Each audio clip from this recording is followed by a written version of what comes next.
Velkommen her til Koldberg Kød, grilludlejning, Danmarks største. Vi tilbyder udlejning af grillovn. Lej en ovn, kør den væk på jeres eget trailer. Vi har en trailer her, hvor ovnen er fastmonteret på. Vi har fladgrill til koteletter og pølser og bøffer med videre. Her snor en gris, som er ved at være færdig, som vi også kan læse i en af vores biler. Køre ud til dig, hvor vores slagter skærer den ud. Vi kan stege grise fra 40 personer og op til 3.000. Vi kan tilbyde jer noget af det bedste salat, der overhovedet findes, som vi får frisk fra Grønttorvet i København. Det er Grøntgrossisten. Der er cirka 18 slags, blandt andet varme saltkartofler, der er flødekartofler og pastasalat med videre. Der er friskbagt møllehjul fra vores lokale bager. Vil I leje en grill herfra, så gå ind på vores hjemmeside, som er www.koldberg-kød.dk. Nu vil jeg vise jer, hvor nemt det er at stege en gris. Se med her. Her skal jeg vise jer, hvor simpelt det er at fylde briketter ned i skuffen, og så skal vi have tændt op. Vi skal bruge 2 poser.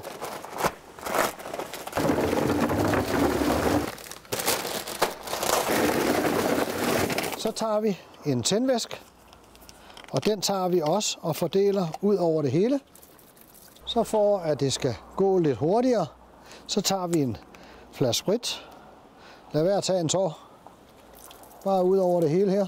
Så fordamper lugten af tændvæsken meget hurtigere, når man giver den sådan en sprit. Så tænder vi op, så har vi en tændstikker. Og lad være med at have hovedet indenover, fordi så kan der ske det med pandehåret, ligesom der er gjort med mig. Så det skal I ikke gøre. Hold hovedet lidt væk, stryg en tændstik. Puff, siger det. Og nu vil der gå cirka 20 minutter, så er vi klar til at sætte grisen ind. Nu er vi klar til at skal montere den her grillgris i ovnen, som nu har stået og været tændt op i 20 minutter.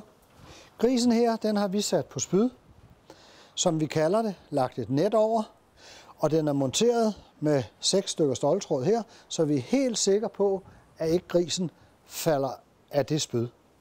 Så når den kommer ud af ovnen, og I skal til at partere den, husk at have en bidtang lige til at klippe de der 6 stykker ståltråd op. Grisen her, den er marineret, den er sprøjte, og den har ligget i et kar med en speciel saltlag, som vi har opskriften på. Og det gør, at når grisen bliver stegt, så bliver den let røget under stegningen. Så I må ikke komme noget på grisen under stegning. Hvis det er rødvin og hvis det er øl, så skal I selv drikke det. I må ikke komme det på grisen. Det her, det er det vi her kalder et grillspyd. Og et grillspyd, det er jo det samme spyd, som hvor ellers grisen ligger på. Her har vi så taget, i stedet for grisen, der har vi taget oksefilet og lagt her. Så er vi herop, der har vi lagt kalvekylotter, som er marineret. Herop, der har vi nogle store 2 kilos grillkyllinger. Og her har vi krydderskænk. Vi kunne også komme andre ting på. Det kunne være kalkun, som er fyldt med persille og hvidløg. Det kunne være lammekøller, og det kunne også være andre ting. Det her spyd, der er til 50 personer.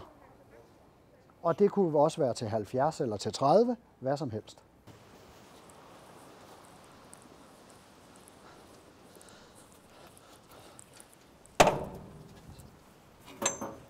Nu er grisen lagt ned i de der 2 holdere. Nu skal den skubbes ind over akselen, så den kan dreje rundt. Og det viser jeg her.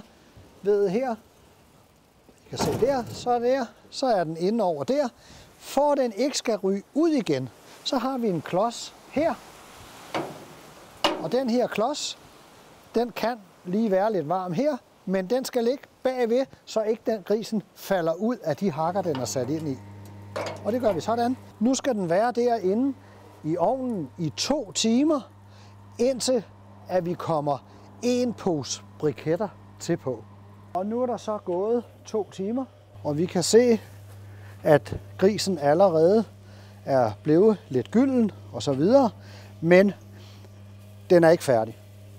Så vi tager en pose kul, og det kan vi gøre. I kan stoppe den, hvis I vil, og I kan også lade den køre rundt. Jeg vælger at lade den køre rundt, og de briketter, der er dernede, antænder dem, jeg lige har kommet i. Så nu ved jeg, at om 2 timer, så er grisen færdig. Og jeg har kigget på et tidspunkt, heromme, der sidder et termometer, og det har jeg kigget på, og det står på omkring fra 130 til 180 grader. Men det gør det jo ikke lige nu, hvor jeg har haft åbne ovnen. Men her, når der er gået her en halv times tid, så skal det igen vise i hvert fald minimum 150-100 grader op i det hjørne her af ovnen. Så ved jeg, at grisen steger, som den skal. Så skal vi have stoppet spydet her i ovnen, sådan så det er nemmest at få ud. Inden vi gør det, så er der en klodse her, vi har sat i, da vi satte den ind. Den skal selvfølgelig ud igen, så den piller vi allerførst op, sådan så vi kan få spydet ud. Så stopper vi grillen. Den stopper vi sådan, så at spydene vender opad. Så er det nemmest at få den ud. Der. Sådan. Og kan I se,